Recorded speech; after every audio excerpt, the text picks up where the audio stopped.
неколку години говоревме за неговата животна приказна, за патот на успехот по кој што оди Петар Спасеновски, нашиот млад успешен каратист. Денес во најновото издание од своја страна, почитувани гледачи, ќе говориме за сите новости кои што стојат позади неговото име, за сите нови освоени медали, за сите признанија и титули кои што овој млад човек ги добива секојдневно, ќе кажам, благодарение на неговиот труд, на неговата напорна работа во полето на спортот, представувајќи на нас како држава, представувајќи ја Македонија. Петар, ти благодарам што ја прифати еве по втор пат поканата да бидеш дел од своја страна. Благодарам и на тебе за поканата и добар ден на сите гледачи на емисијата. Така ти беше гостин пред, чинам 2 години, на самиот почеток на емисијата. Говоревме за твојата определба, зошто токму каратето, сите тие новости, сите тие работи околу каратето. Меѓутоа, јас постојано да следам и гледам дека ти си доста активен, дека не престануваш, дека си доста амбициозен.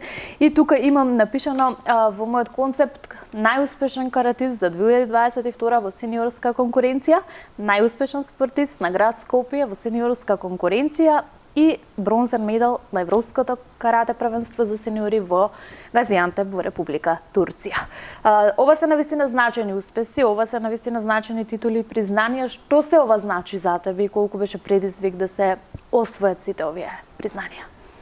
Па, пред се, резултатот на Европското првенство во Газиантеп представува само еден успех кој што ја бележи мојата напорна работа целиот низ овие години. Исто така еден голем мотив за да се продолжи понатака и да се освојат уште медали.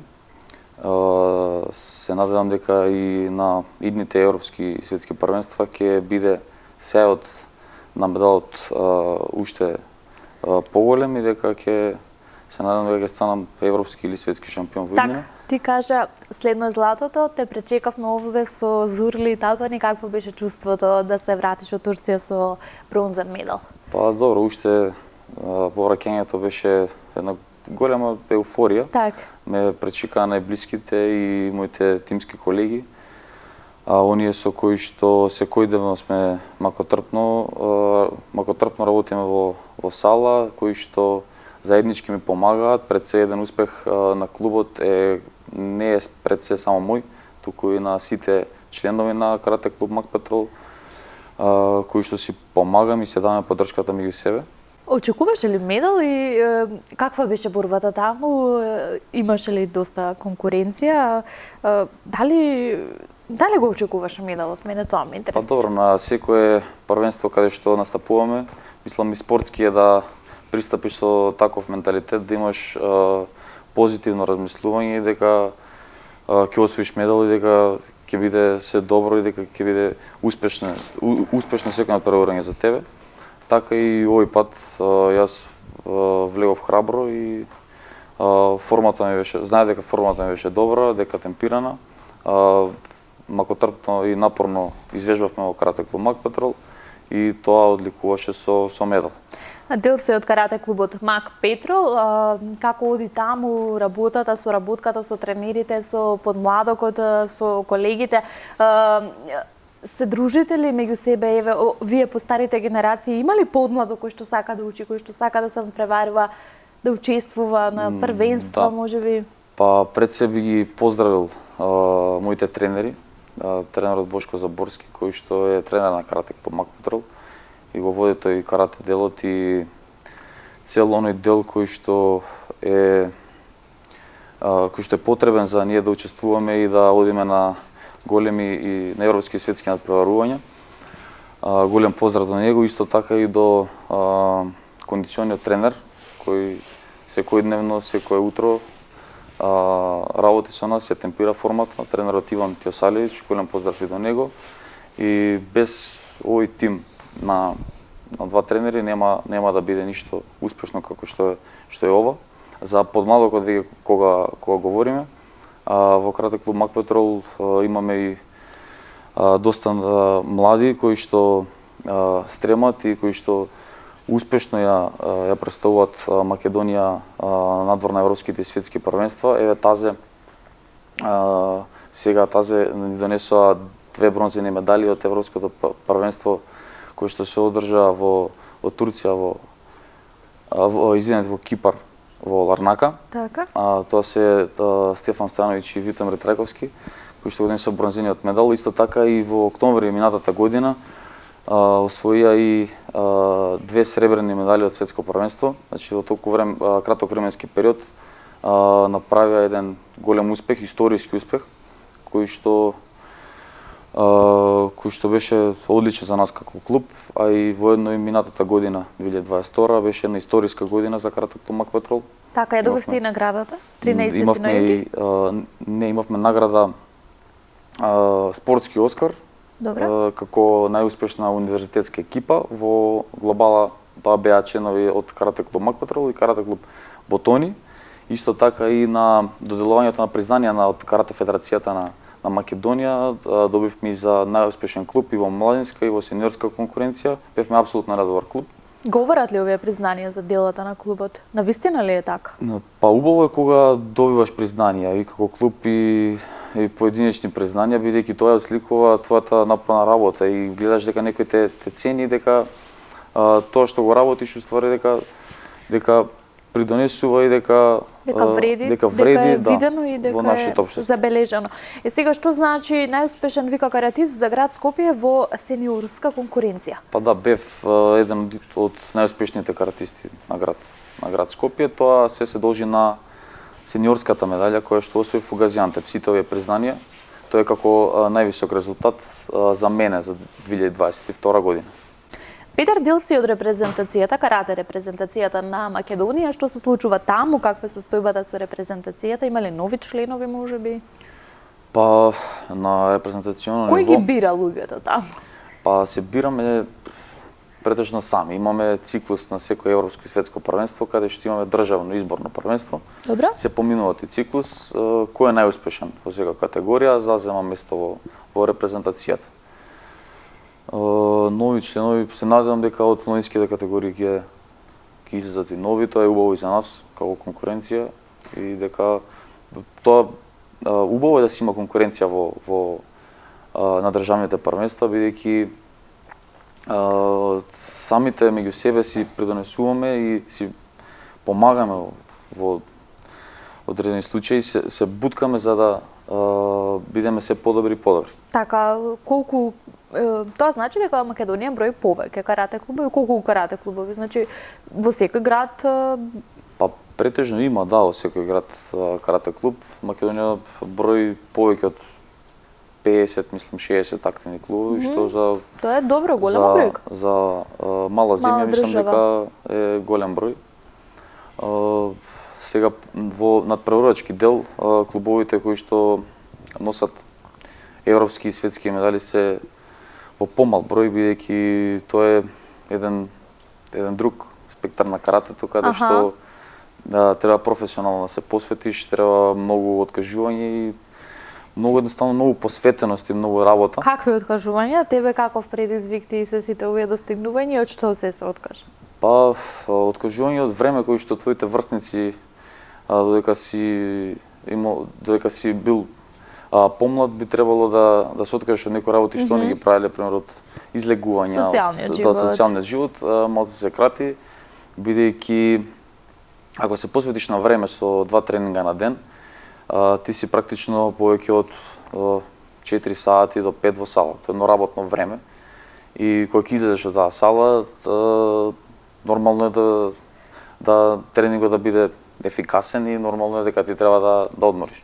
Читам дека сега ги уживаш благодатите на целата макотрпна работа, труд и посветеност со сите овие достигнувања и признанија. Колку време века активно, Петар, се занимаваш со каратето и која е можеби твојата горна цел, линија која што сакаш да ја достигнеш во својата кариера? Претпоставам тоа би било некој златен медал на некое првенство? Па да, јас веќе тренирам карате по 19 години. Од мојата 6 годишна возраст.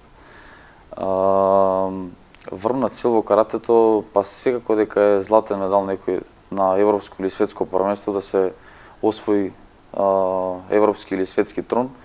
До пред некоја година целта на секој каратист беше и олимписки медал, но за жал каратето беше само еднаш беше представено на Олимписките игри сега во Токио и се надевам дека во иднина пак ќе го добиме тој статус олимписки спорт и дека ќе можеби ќе има и прилика да се покажеме на олимписката сцена и да земеме медал.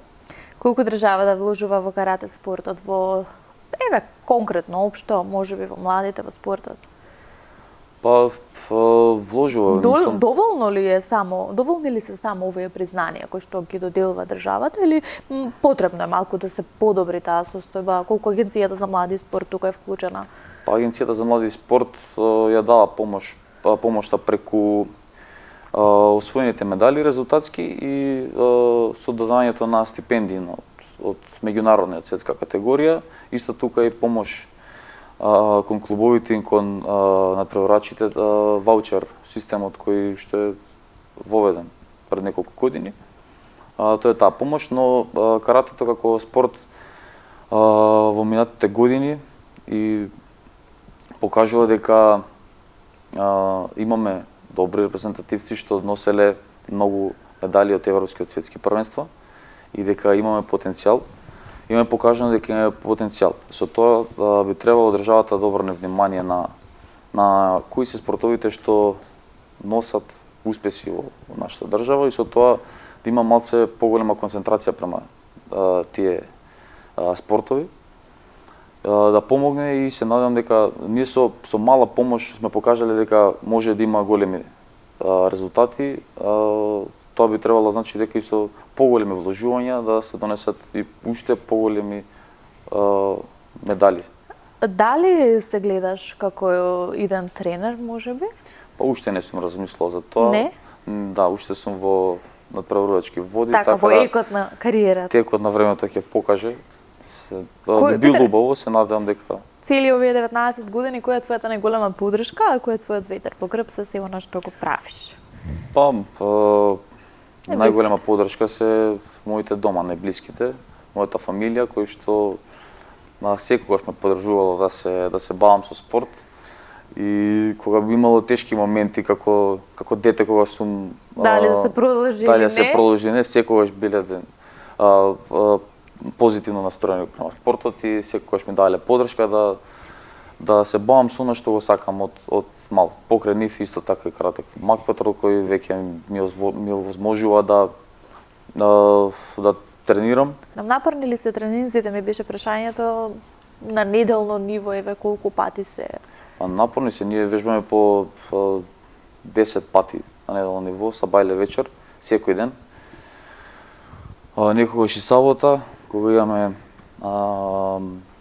некои поголемо надпреварување, дали се напорни, па мора да бидат напорни, бидејќи ако носиме резултати од големи надпреварувања, мора да биде интензитетот на тренинзи во даден временски период, да биде јак. Се надевам дека и така ќе продолжи. Колку да малку трпно, дека така ќе се продолжи, дека ќе биде успешно. Што е следно за вас како карате клуб Мак Петрол, за тебе како поединец, кои надпревари се тука на агендата? Следно за нас сега почнува тој изборен циклус што говоревме дека ќе се бира репрезентација. Добро. Сега во наредниот период имаме и државно изборно првенство кои што ќе бидат за европското првенство што ќе се одржи во Гвадалахара, Шпанија оваа година, во месец март, крај на март. Тоа е во блиска иднина, понатака оваа година имаме и светско првенство. Исто ќе има изборен циклус, каде што ќе треба да се помине и да се учествува на овие надпреварувања. Се надам дека ќе биде успешно за нас како клуб и за мене и дека ќе освоиме многу медали. Така се надевам и јас и ви посакувам многу успех таму. Освен тренинзите, трудот и макотрпната работа во делот на тој професионален план, што правиш приватно, што те исполнува, можеби факултетот, тоа не сме го спомнале. Па докаде е таа работа? Да, па и таа работа, бидејќи се бавиме со спорт, малце и како спортисти застанува таа работа позади нас. Но се надевам да јас сум на правен факултет, имам уште малку, се надевам дека ќе завршам оваа година. Таму секогаш има уште малку, има уште Али малку. да, добро. И приватно дружба со моите најблиски, се она што го прави млад човек, кога можам да го правам, кога времето ми дозволува. Така. Ти благодарам уште еднаш за одвоеното време, ти благодарам што прифати да зборнеме малку повеќе, збор 2 за сите оние новости, сите оние признани и награди. Кај тебе, ние ќе те следиме и понатаму, ти посакуваме многу успех и ти посакуваме конечно и да ни израдуваш со злато. Ви благодараме на вас, се надам дека ќе се видиме и во иднина со уште повеќе резултати. Петар Спасеновски, нашиот државен првак во карате. Почитувани гледачи, се надевам дека и со ова интервју успеавме да го задржиме вашето внимание. Ви ветувам наша наредна средба за 7 дена. До тогаш ќе ве поздравам и ќе посакам да се чувате.